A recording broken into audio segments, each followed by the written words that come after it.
سیدوں کا خاندان بھی آیا. ایک ایسی خاتون بھی آئی جس کے ساتھ 3 بیٹیاں تھی، بیٹا بھی کوئی نہیں، خاوند فوت ہو گیا. مسجد کے ساتھ مہمان خانے بنے ہوتے تھے، وہاں اس نے بچوں کو ٹھہرایا اور نکلی سمرقند میں کہ کوئی آدمی مل جائے. تو وہ سیٹھ صاحب، چودھری صاحب کہنے لگے مجھے کیسے پتا چلے گا تو سید ہے؟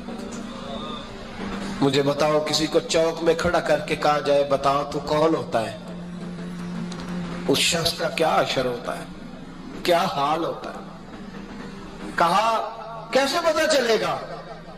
تو سیدزادی نے اپنا پلو کھولا اور اپنے آنسو دونوں آنکھوں سے صاف کیے تو کہنے لگی اللہ تیرا بھلا کرے، میں ثابت نہیں کر سکتی کہ میں حضور کا خاندان، میرے پاس کوئی دلیل نہیں، میں نہیں بتا سکتی. چل ٹھیک ہے، چلی گئی.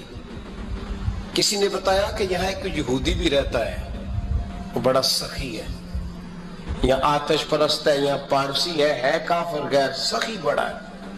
اس کے پاس گئی، بیٹھی رہی، لوگ بیٹھے تھے، جب چلے گئے تو قریب گئی، کہنے لگی مجبور ہوں، پریشان ہوں، غریب نہیں ہوں. کہنے لگا بی بی تجھے کبھی دیکھا نہیں، سمرقند کی اتنی آبادی نہیں، میں سارے شہر، تو کون ہے؟ تو کہنے لگی تعارف نہ ہی پوچھے تو اچھا ہے. اس نے کہا چلو اگر پتہ چل جائے تو. کہنے لگی میں مسلمانوں کے نبی کی اولاد ہوں. مسلمانوں. اس نے کہا پیغمبر خدا کی اولاد. اٹھ کے کھڑا ہو گیا، بی بی کو ساتھ لیا، گھر گیا. کہنے لگا جو صاف ستھرا کمرہ ہے نا اسے پھر دھو ڈالو، ایک دفعہ پھر دھو ڈالو. کمرہ دھلایا، صاف کرایا. پھر کہنے لگا بی بی میرے برتن زیادہ صاف ستھرے نہیں، میں نئے نہ خرید کے لا دوں. پھر نئے برتن لایا. پھر اپنے بچوں سے کہنے لگا اونچا نہ بھولنا کہ سیدہ فاطمہ کی شہزادیاں آئی ہیں، یہاں کوئی شخص اونچی بات نہ کرے. پھر کہنے لگا بی بی جو میرا بالکل طیب اور حلال رزق ہے نا، یہ اس میں سے لنگر ہے، لیکن چونکہ میں غیر مسلم ہوں، مجھے سلیقے نہیں آتے، جیسا تیسا بھی ہو نا اسے قبول کر لینا. خاتون کو کہنے لگا یہ گھر ہے، جب تک جی چاہے یہاں رہنا، پر دیکھنا ہو سکے تو رات اپنے نبی سے سفارش کرنا، میرا بھی کوئی مسئلہ، میری بھی کوئی قبولیت کہیں ہو جائے. وہ مسلمان کہلانے والا رات کو سویا. کہتے جنت سجی ہوئی ہے، لوگ جنت میں جا رہے ہیں،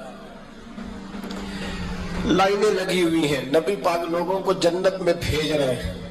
میں بھی دوڑ کے لائن میں لگ گیا، فرشتے نے میرا بازو پکڑا، کہا پیچھے ہٹ. تو میں دوڑ کے حضور کی بارگاہ میں گیا، میں حضور سارے جنت میں جا رہے ہیں، یہ مجھے نہیں جانے دیتا. تو نبی پاک نے فرمایا تو کون ہے؟ کہ یا رسول اللہ میں مسلمان ہوں. کہتے حضور مجھ سے فرمانے لگے کوئی دلیل ہے تیرے پاس؟ دلیل ہے کوئی تیرے پاس؟ تو میں چپ کر گیا. فرمایا میری بیٹی تیرے دروازے پر آئی گئی تھی تو دلیلیں پوچھنے لگ گیا تھا.